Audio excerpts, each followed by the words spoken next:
5ই আগস্টেও যে কাজ কোনো কেউ অহিন্দুরা করেনি। এই বাংলাদেশের মতো একটা কুলাঙ্গার জন্ম হয়েছে অহিন্দুদের মধ্যে, ইসলাম ধর্মের মধ্যে।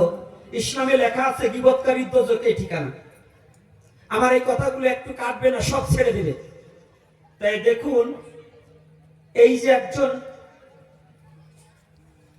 ব্লগার মুখে দাঁড়িয়ে আছে, আপনাদের সনাতনীদের সবার কাছে আমার ইউটিউবের মধ্য দিয়ে আমি মাননীয় প্রধানমন্ত্রী তারেক জিয়াকেও জানাতে চাই, যদি এর বিচার আপনি না করেন তাহলে ইলেকশন কিন্তু 1 বছরই না, আবারও কিন্তু ইলেকশন আসবে। ইলেকশন কিন্তু একবারই না, আপনি প্রধানমন্ত্রী হয়েছেন একবার না, আপনার 5 বছর পরে আবার ইলেকশন আসবে। আমি হয়তো মরে যাব, সনাতনী জাতি থাকবে। যদি এর সুষ্ঠু বিচার আপনি না করেন তাহলে আপনার বেলায় কিন্তু কিছু কমে যাবে। সেটা হচ্ছে কি, সনাতন ধর্মের 5ই আগস্টের পরে কত মিথ্যা মামলা হামলা এবং মব সৃষ্টি করে পুড়িয়ে মারা হয়েছে, কয়েকজনকে এমনি হত্যা করেছে, জবাই করা হয়েছে, আগুন দিয়ে পোড়ানো হয়েছে, সনাতনী মেয়েদেরকে জোর করে নিয়ে যাওয়া হয়েছে। এর বহু ভুরি ভুরি প্রমাণ আমাদের কাছে আছে। এইবার এক কুলাঙ্গার দুরাচার, সে দুরাচার নাম হচ্ছে শাফিউর রহমান ফারাবি। এ আমাদের সনাতন ধর্মের আরাধ্য দেবী মা কালীকে কুৎসিত এবং জিহ্বার অধিকারী এবং ঈশ্বরের ভূমিকায় দাঁড়িয়েছে এবং কুৎসিত মন্তব্য করেছে। এই ফারাবির 2 গালে জুতা মারো তালে তালে। এই ধর্ম ব্যবসায়ী 2 গালে জুতা মারো তালে তালে। এই বেয়াদবের গালে গালে ওর মা বাবা ওর জন্ম দিয়ে ভুল করছে। এটা বোধহয় ওর মায়ের বৈধ সন্তান নয়। যদি বৈধ সন্তান হতো তাহলে এক ধর্মে জন্মগ্রহণ করে অন্য ধর্মের দেবতাদের নিয়ে, তার উপাস্য দেবতাকে নিয়ে কোনোদিন খারাপ মন্তব্য করতে পারে না। মামলা প্রতিটা জেলা থেকে করা হোক, এবং যারা সনাতনী জাতির যারা লাফালাফি করেন, ওই গৌর ভগবান নয়, কৃষ্ণ ভগবান নয়, আমি মতুয়া, আমি কৃষ্ণ ভক্ত, সব জাতিকে বলছি, সবাই যে যেখানে যেমন ক্ষমতা আছে এর বিরুদ্ধে মামলা দায়ের করা উচিত। ঢাকা থেকে একটা করা হয়েছে, আরো করতে হবে। ওকে ফাঁসির কাস্টে ঝুলানো উচিত, ওই বেয়াদবের বাচ্চা। ও এর আগেও এরকম অপকর্ম বহুত করেছে, বহুত কর্ম করেছে, জেলে এর আগেও ছিল। এর জীবন হিস্টরি দেখতে গেলে বহুত আছে। তাই আমি আশা রাখবো আপনারা যারা সনাতনী জাতি আছেন সোচ্চার হবেন। আর একটা কথা এই সাথে বলে দিই, তারপরে আবার শাস্ত্রে যাব। সেটা হচ্ছে, সনাতনী মায়েরা যারা আছো সাবধান। একটা হিন্দুকে যদি ধর্মান্তরিত করা যায় তাহলে কয়েক লক্ষ টাকা দেবে, এরকম একটা সংগঠন বেরিয়েছে। সেটা লাভ জিহাদ করে, অর্থাৎ ভালোবাসার প্রলোভন দেখে। আর প্রত্যেকটা জায়গায় হিন্দুদের নামে আইডি খোলে, হাতে লাল সুতা বেঁধে, কোনোখানে তিলক পরে, আপনাকে ভালোবাসার প্রলোভনে ফেলিয়ে দিয়ে আপনি আইডি কার্ড চাবেন, আইডি কার্ডও নকল করা যায়। অ্যাভেলেবেলে হিন্দু নাম দিয়ে আইডি কার্ড করে আপনাকে ঠকাবার নিমিত্তে সনাতনী ছেলে মেয়েদেরকে ধর্মান্তরিত করার জন্য একটা সংগঠন আছে। আপনারা সাবধান, এটার প্রলোভনে পড়বেন না, এবং আপনার মেয়েকে সাবধান রাখবেন কার সাথে কথা বলে, আপনার ছেলেকে। আর মায়েদেরও বলছি, আগে তার জীবন হিস্ট্রি যার সাথে পরিচিত নয়, ফোনে যত চেহারা দেখো না কেন বাবা, কালো মেয়ে ফর্সা হয়, ওই চেহারাই কিন্তু চেহারা নয়। কি চেহারাই চেহারা, এইটা থেকে আমাদের বেরিয়ে আসতে হবে। সাবধান, যেন আমরা বহুত জন্মের পুঞ্জিত ফলম হেন জন্মল ভয়েতে, বহু বহু জন্মের সুকৃতির ফলে। ভাই পিছনে যা, দেখো কথা বলো, কথা বুঝে না। তোমাদের বলি কথা কি শোনো, সামনে কি হাঁটা দাও, আলোচনা নষ্ট হয়ে যায়, যাও ওদিক যাও। তাহলে জেনে রাখবে, আমরা এই লাভ জিহাদ থেকে বাঁচতে হবে। নাকি কথাটা কি একমত? রাধে রাধে, একমত কিনা? আর একটা কথা আমি বলে দিচ্ছি, যদি আপনার সন্তান, আপনার কেমন পিতামাতা, যদি আপনার সন্তান দেখেন সনাতন ধর্ম ছেড়ে যেতে চায়, তাকে নিজে হাতে হত্যা করে আপনি হাজতে চলে যান, তাতে কোনো পাপ হবে না। কিন্তু আপনার সন্তান যদি ধর্মান্তরিত হয় তাহলে আপনার নরকে খাই হবে। এজন্য ধর্মান্তরিত হতে দেওয়া যাবে না। আর একটা মেসেজ আমি বারংবার দিচ্ছি, যদি কেউ ভুল করবে, ধর্মান্তরিত হয়ে গেছে, সে যদি আবার স্বধর্মে ফিরে আসতে চায়, আমি দুহাত পা সরিয়ে তাকে আমাদের ধর্মে টেনে আনবো। বলো না গো রাধে রাধে রাধে। এটা কিন্তু সবাই মেনে নিতে হবে। তাই আজকে আসুন, কথাটা কোথায় ছিল? হ্যাঁ, হরিদাস ঠাকুর নাকি? এই হরিদাস ঠাকুর না ভোরবেলা নাম করছে, তো যুবক ছেলে দিয়ে নাম করছে। তো কিছু দুষ্ট ব্রাহ্মণ, কিছু দুষ্ট ব্রাহ্মণ জমিদার রামচন্দ্র খানের কাছে গিয়ে নালিশ জ্বালানে, বাবু জমিদার, আরে ওই এক নতুন সাধু এসেছে, ওর চিৎকারে রাত্রে ঘুমাতে পারি না, আর আমাদের জাতি ধর্ম নাশ করে দিল। কারণ আমরা কালী ভক্ত, শিব ভক্ত। ও কি নতুন একটা আইন বের করেছে, শুধু হরে কৃষ্ণ বলে লাফালাফি করে। কি এটা নতুন মনে হচ্ছে না?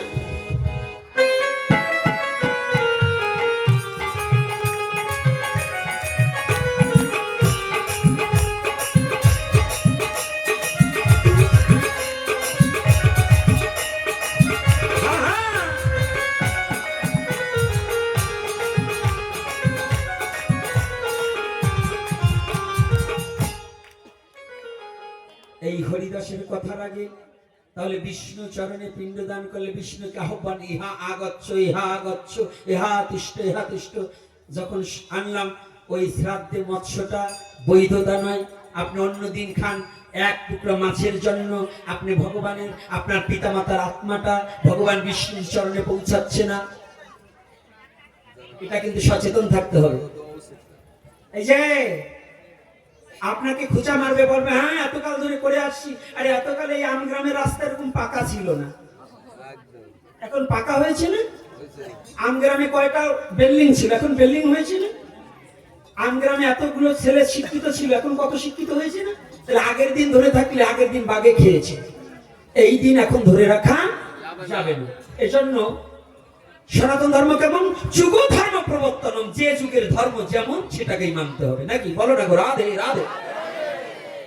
এই জন্য বাপ দাদার আমলের আগে প্যান্ট ছিল না, আপনি প্যান্ট পরেন কেন? আগে লুঙ্গি পরতো না হিন্দুরা, লুঙ্গি পরেন কেন? ও মায়েরা, আগে কি মেক্সি ছিল নাকি? এখন তো মেক্সি পরি ভেস্কি দেয়।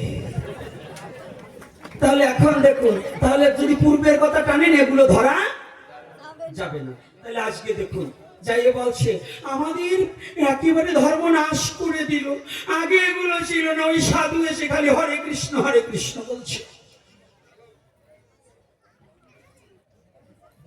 কথাটা বুঝতে পেরেছেন? তো এই সাধুকে অপদস্থ করা যায় কি করে? জমিদার রামচন্দ্র খান মনে মনে চিন্তা করলেন, তাহলে সাধুকে একটা কলঙ্ক ছাড়া তো ধাওয়ানো যাবে না। কি কলঙ্ক ছাড়া ধাওয়ানো যাবে? একটা কলঙ্ক তো লাগিয়ে দিতে হবে। দেখবেন এই যে গ্রামে যদি একটা ছেলে সৎ পথে যায় না, ওর পিছনে 70টা করে শয়তান লাগে, ওরে কিভাবে সৎ পথ থেকে ফিরানো যায়। দেখবেন সাধুর নিন্দা বন্ধ চতুর্দিকে ছড়াবে, ছড়ায় না? শয়তানের নিন্দা কেউ করে না, বলেন তো কেন? ওটা মারবে।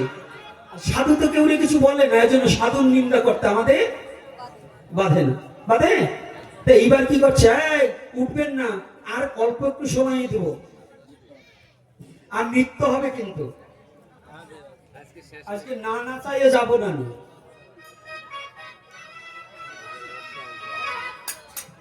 বাড়ি রাখতে হয় না, আসিনি তোর মারছেন কেন? যাত্রা হলে তো আরো আগেই থাকতেন। তো এইবার দেখুন কিভাবে একটা ছলনা করতে হবে। তাই কাকে তৎকালীন সময় লক্ষহীরা নামে একজন পতিতা ছিলেন।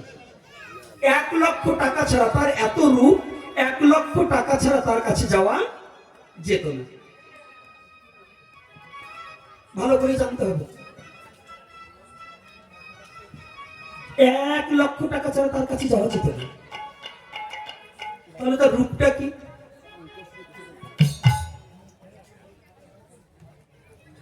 লক্ষহীরাকে ঠিক করলেন, যদি ওই সাধুর মতি ভেদ করতে পারো, ওকে যদি কলঙ্কিত করতে পারো, তাহলে তুমি যা চাইবে তাই দেবো। লক্ষহীরা সেজেছে। ও মায়েরা, একটা সত্য কথা বলবেন তো?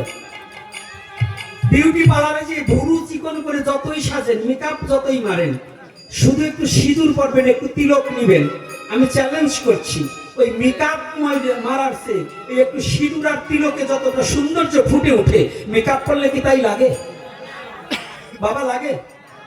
লাগে না। তো আজকে সাধুকে ভুলাবার জন্য লক্ষ্মীরা সেজেছে। হরিদাস তো নাম করছে, লক্ষ্মীরা ছুটেছিল। সাধু মশাই, সাধু, আমি বড় রাতের অন্ধকারে, আমি বড় আশা নিয়ে এসেছি, আমার দিকে একটু তাকাও। আমি না বড় আশা করে এসেছি, আমার মনোবাসনা তুমি পূর্ণ করো, আমাকে একটু আলিঙ্গন দাও। হরিদাস দেখলেন ও যে ভাব নিয়ে এসেছে, বুঝতে পেরেছি ও কি নিয়ে এসেছে। হরিদাস বলছে, মা অবশ্যই তুমি যে আশা নিয়ে এসেছো, তোমার আশা আমি পূরণ করবো, তুমি একটু বসো। বসেছে। আমার নাম সমাপন করলে, আমি যে নাম সমাপন করিনি। নাম করতে করতে কোন দিক দিয়ে যে হরিদাস আবার চালাতো, যেই জন ভজে কৃষ্ণ সে বড় চতুর। হরিদাস একটু জোরে জোরে নাম করছে, হরে কৃষ্ণ কৃষ্ণ কৃষ্ণ হরে হরে, হরে রাম রাম রাম হরে হরে, হরে কৃষ্ণ কৃষ্ণ কৃষ্ণ হরে হরে, হরে রাম রাম রাম হরে হরে, হরে কৃষ্ণ কৃষ্ণ কৃষ্ণ হরে হরে, হরে রাম রাম হরে হরে। ওই নাম যখন শব্দ ব্রহ্মরূপে যখন লক্ষ্মীরা কর্ণে গেছে না, কখন যে নিশি প্রভাত হয়ে গেছে বুঝতে পারেন। প্রভাত হয়ে গেছে। সাধু, আমি যে আশা নিয়ে আসলাম, তুমি তো আশা পূর্ণ করলে না। মা, আজ হলো না, আগামী দিন ঠিক তোমার আশা পূর্ণ করবো। গতকাল যা সেজেছিল, আজকে তার চেয়ে অন্য কায়দায় সেজেছে, যাতে সাধু একবার আমার দিকে দেখেই মতি নষ্ট হয়ে, আর মতি নষ্ট হলেই তো রতি নষ্ট হবে, আর রতি নষ্ট হলেই তার গতাগতি শেষ। বলো না গো, রাধে রাধে।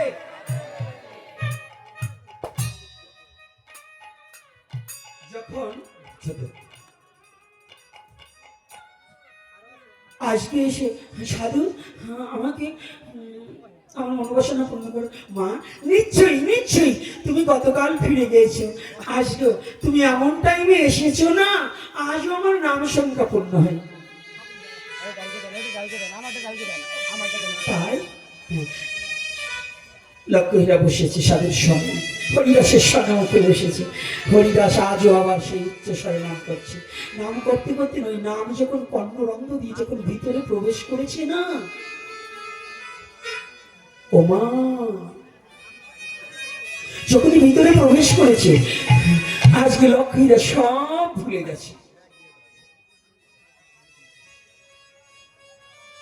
আজকে কিছু মনে নেই। জানেন, চ্যালেঞ্জ করে বলছে, হে যুবক বাবা, হে যুবক যুবতী, আবার বৃদ্ধ বনিতা যারা সনাতনে জন্মগ্রহণ করেছেন, আজকের কথাটা কাজে লাগবে। নামকে যদি চিরতরে বা কেউ ভালোবাসতে পারে না, কথা দিয়ে যাচ্ছি, নামই তাকে রক্ষা করবে, যত তুফান আসুক না কেন। যদি নামের প্রতি কারো দৃঢ় বিশ্বাস থাকে, নামই তাকে রক্ষা করবে। আজও তেমনি করে সুপ্রভাত হয়ে গেছে। লক্ষ্মীরা বলছে, সাধু আমাকে দুদিন ফিরিয়ে দিলে না। মা, আমি আগামী দিন দিনে নাম বেশি করে করে রাখবো, তুমি এসো, আগামী দিন তোমার মনোবাসনা পূর্ণ করো। আজকে অর্ধনগ্ন অবস্থায় সেজে এসেছে, পাতলা একটা কাপড় পরেছে। এই যে মায়েরা, আমি চরণে হাত রেখে বলছি, আপনারা মা, সনাতন ধর্মে নারীদেরকে যে সম্মান দিয়েছে, পৃথিবীর অন্য কোনো ধর্মে দিয়েছে কিনা আমি জানি না। কৃপা করে আপনারা এমন কোনো পোশাক পরিধান করবেন না যে পোশাকের দ্বারা আপনার দেহটাকে দর্শন করে অন্যজন কাম চিত্ত জাগ্রত হোক। এটা চরণে হাত রেখে বলছি, আপনার সন্তানকে এমন কোনো পোশাক কিনে দেবেন না যে পোশাক দেখে অন্য ছেলের কাম প্রবৃত্ত জাগ্রত হোক। এটা থেকে বিরত থাকবেন। আজকে অর্থর আপনার পোশাক পরে লক্ষ্য হীরা হরিদাসের সম্মুখে গিয়ে দাঁড়িয়েছে।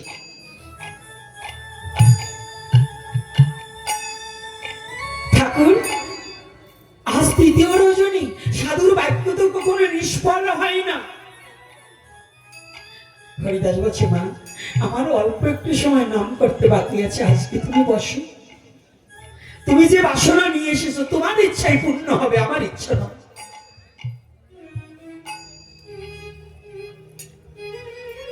লক্ষ্মীরা বসেছে, হরিদাস দুটি চোখের জল ভেসে ভেসে নাম করছে আর বলছে, গোবিন্দ, শুনেছি নাম রূপে নাকি তুমি অবতার। আমার পাপিষ্ঠকে নাম দিয়ে তুমি নামে রুচি বাড়িয়েছো। তুমি কি পারো না লক্ষ্মীরাকে কৃপা করতে, আজকে তোমার ভক্ত তৈরি করে দিতে?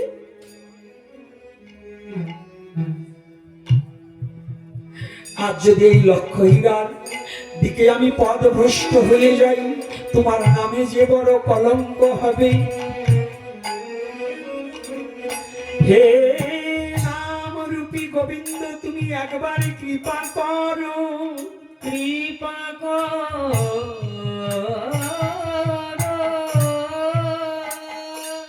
তুমি এমন কৃপা করো যেন লক্ষ্মীরা ওর বদনে যেন হরি নাম হয়।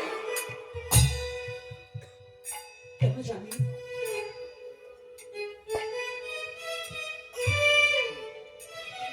এ বিশ্ব জগতে ভগবানকে পেতে হলে গুরু কৃপার প্রয়োজন, আর গুরু কৃপা পেতে হলে বৈষ্ণবের কৃপার প্রয়োজন।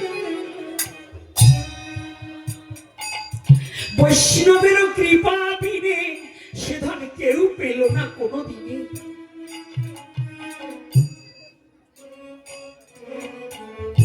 লক্ষ্মীরা বসে আছে, হরিদাস নাম করছে। লক্ষ্মীর আনন্দে ধরছে না, একটু পরেই তো আমার সম্মুখ দেবে।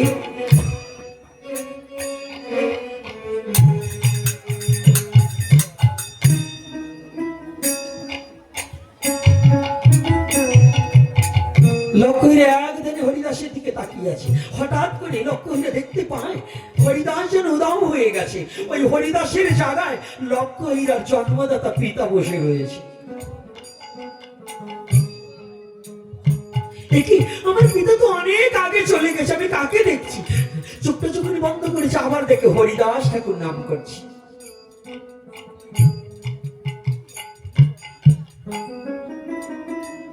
আবার যখন একটু চোখটা বন্ধ করেছে হঠাৎ করে তাকিয়ে দেখে আবার তার বাবাই বসে রয়েছে। একই আমি কাকে দেখছি?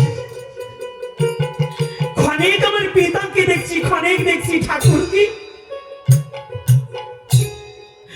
ভাবছি একই আমি কুবৃত্ত বাসনা নিয়ে যার দেহটাকে ভোগ করার লালসে, যাকে পথভ্রষ্ট করবার নিমিত্তে, যাকে কলঙ্কিত করবার নিমিত্তে ছুটে এসেছি, তার মধ্যে আমার হারিয়ে যাওয়া পিতাকে খুঁজে পেলাম। সনাতন ধর্ম এমন একটা ধর্ম জানেন, 50 বছর আগে বাবা যদি মরে যেয়ে থাকে, 50 বছর পরে যদি সেই ছেলে বাবাকে দেখতে চায়, চোখ দুটো বন্ধ করে বাবাকে স্মরণ করলে তার চোখের সামনে বাবাকে দেখা যায়। এটাই সনাতন ধর্ম, এটাই স্মরণ, এটাই সনাতন ধর্মের বাস্তবতা। 50 বছর আগে মারা গেছে বাবা, সেই বাবাকে এখনো দেখা যায়। বিশ্বাস হয় কিনা? দেখা যায় কিনা?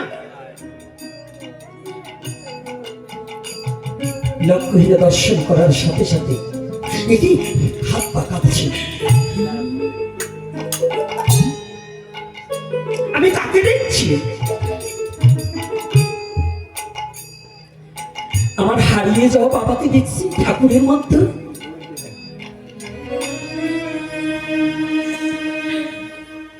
ও, আমি যাকে পথভ্রষ্ট করতে এসেছি সে আর কেউ নয়, তার মধ্যে আমার পিতাই অবস্থান করছে। তবে আমি যে বড় কলঙ্কিত কন্যা হয়ে পিতাকে পথভ্রষ্ট করবার ছুটে এসেছি।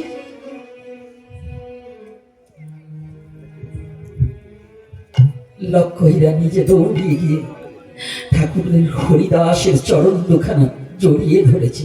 ঠাকুর, আমাকে রক্ষা করো, আমি বুঝতে পারিনি, আমি ভুলবশত তোমাকে পথভ্রষ্ট করতে এসেছিলাম। আজ দেখলে তুমি সাক্ষাৎ আমার পিতা হয়ে দাঁড়িয়ে আছো।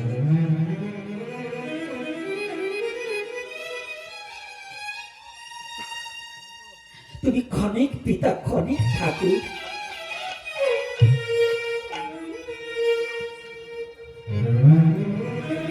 তুমি একটিবার আমাকে করুণা করো, আমাকে কৃপা করো। হরিদাস দুটি চোখের জলে ভাসছে। দয়াময়, ও দয়াময়, আমি এতকাল বসে বসে তোমার নাম করছি, আমার ভাগ্য হলো না। তুমি কৃপা করেছো, কৃপা করেছো এই হতভাগিনীকে। হরিবা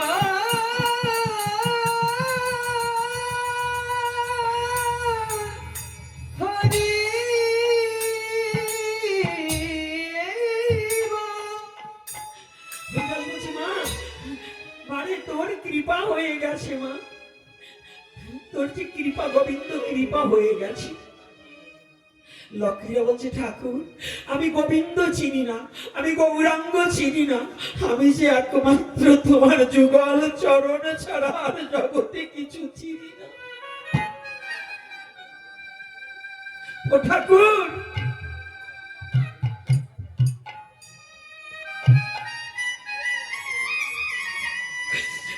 আর যাহা কিছু হয়েছে তোমার চরণের কৃপায় হয়েছে। তুমি আমাকে কৃপা করে তোমার চরণে একটি বাড়ি স্থান দাও ঠাকুর।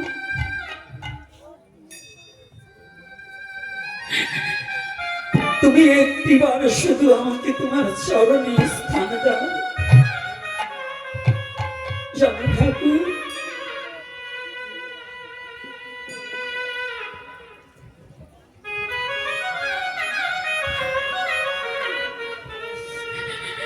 বিশ্ব জগতে এতদিন আমি অন্ধকারে ছিলাম, আমার এই দেহটাকে রূপের অহংকার করে কত শৃগাল কুকুর দিয়ে দেহটাকে ভোগ করিয়েছি, কিন্তু এই মধুমাখা হরি নামে যে এত আনন্দ আমি কোনোদিন জানিনি।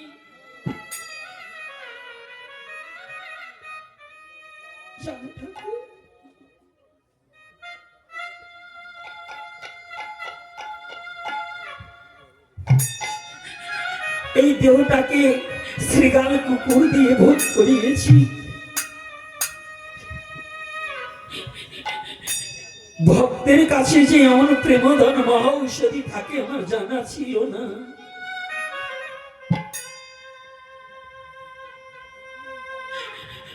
আমার জানা ছিল না যে ভক্তের কাছে এমন ঔষধ থাকে। ঠাকুর,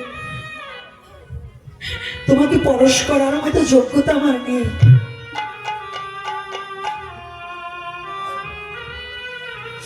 কেন জানো, আমি জীবনে তো কোনোদিন তোমার মতো করে এত মধুর নাম করিনি, আমি জীবনে কোনোদিন কোনো ভক্তের সঙ্গ করিনি, জীবনে কোনোদিন দুটো তুলসী আমার গোবিন্দের চরণে কোনোদিন দিতে পারিনি।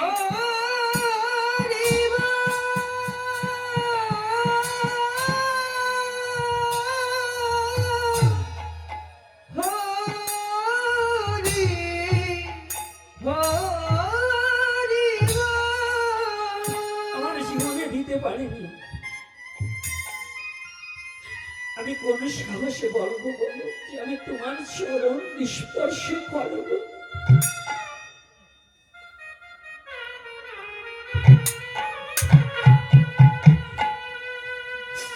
পদকর্তা পদ যোজন করলেন, ওরে আমি ভক্তের কৃপা কিসে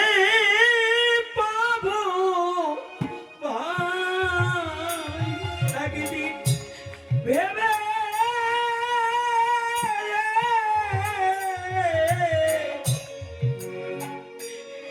ভেবে দেখি না আমার দেহ ময়লা কি বুঝায়। এই ভক্তের কৃপা আমি কবে পাবো ভাই? একদিন ভেবে দেখি না একদিন ভেবে ভেবে দেখি না দেখি ভেবে দেখি না। এই দেহ মহিলাতে বোঝায় এই দেহ ময়লাতে বোঝায়। এই ভক্তির কৃপা কিসে পাবো ভাই আমি কিসে পাবো ভাই?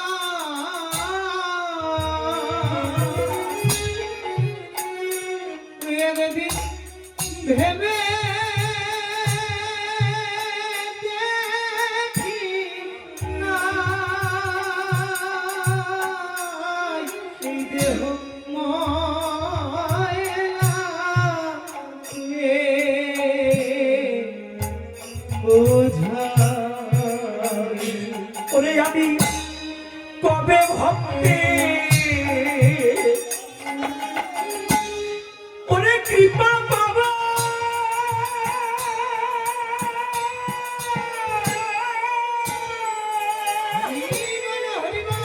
ওরে ভক্তি চরণ ধুলি গায়ে মা ওরে আমি গায়ে মাখিব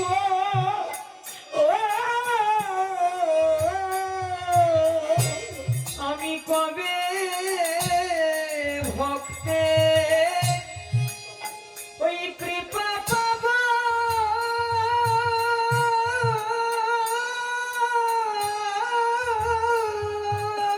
ভক্তের চরণ ধুলি গায়ে মাখিব ভক্তের চরণ ধুলি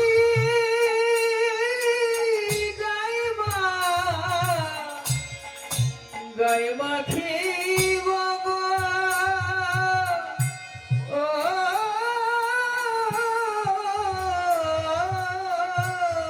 আমি কবে ভক্তের কৃপা পাবো ওই আমি কবে ভক্তে ওরে কৃপা পাবো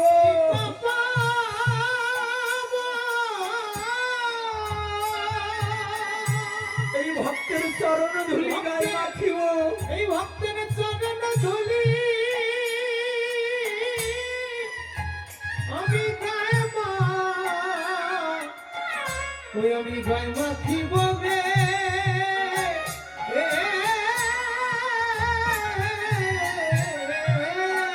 ওরে ভক্তের ধুলি বিনে আমার কোন আশা নাই ভক্তের ধুলি বিনা কোনো আশা নাই। এই ভক্তের ধুলি বিনে আমার কোনো আশা নাই। ওরে ভক্তের ধুলি বিনে জীবনে কোন গতি নাই ভক্তের ধুলি বিনে কোনো আশা নাই।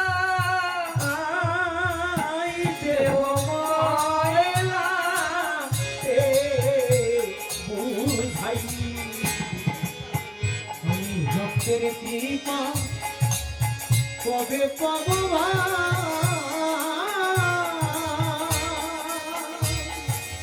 ওই একদিন ভেবে দেখি না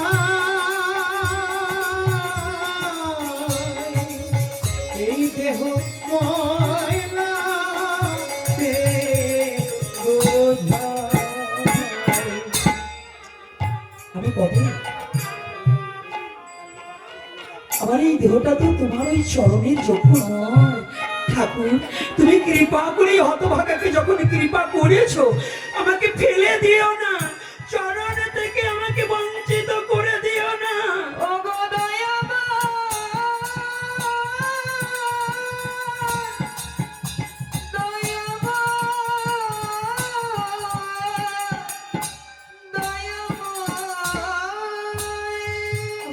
বঞ্চিত করে দিও না ঠাকুর।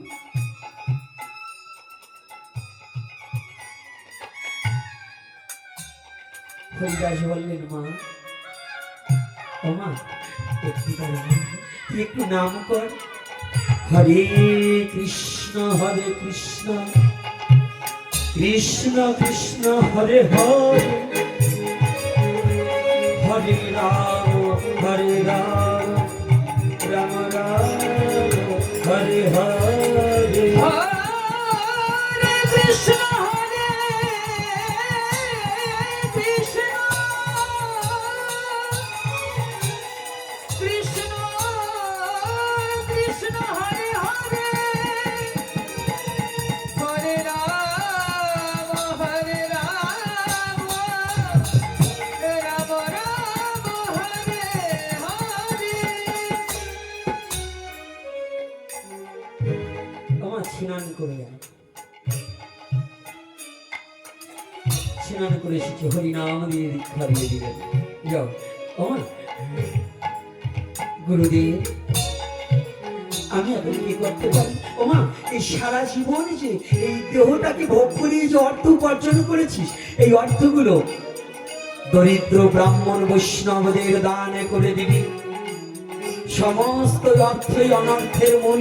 এই অর্থগুলা যেন দরিদ্র ব্রাহ্মণ বৈষ্ণবের সেবায় দানে করে দিয়ে তুই আমাকে মাত্র হরিনাম লইয়া মধুর বৃন্দাবনে চলে যা, চলে যা।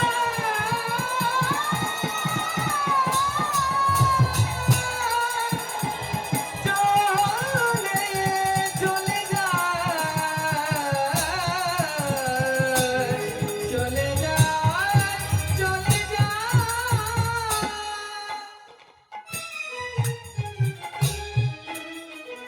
ওমা বলো, ওমা তোর এই রূপটাকে না এরকম রাখা যাবে না। কি করে? তোর এই সুন্দর কেশ মুন্ডনে করিতে হইবে, কেশ মুন্ডনে করে যেন তোর প্রতি কারো লালসা না জন্মায়। ও বাবা মায়েরা, আমরা তো একটু বুড়ো হলেও কলপ লাগাই যাতে সুন্দর লাগে। আর লক্ষ্য হীরা কে হরিদাস নির্দেশ দিলেন কেশ মুন্ডন করে ফেলে, যাতে তোমার দিকে কারো ভক্তি না জাগে, অভক্তির সৃষ্টি হয়। লক্ষ্য হীরা সাথে সাথে কেশ মুন্ডন করে ললাটে উদ্ধপিণ্ড তিলক ধারণে করিলেন, শ্বেত বস্ত্র পরিধানে করে পদনে মধুরী কৃষ্ণ নামে করিতে করিতে মধুর বৃন্দাবনে যাবে আমাদের অবস্থায়।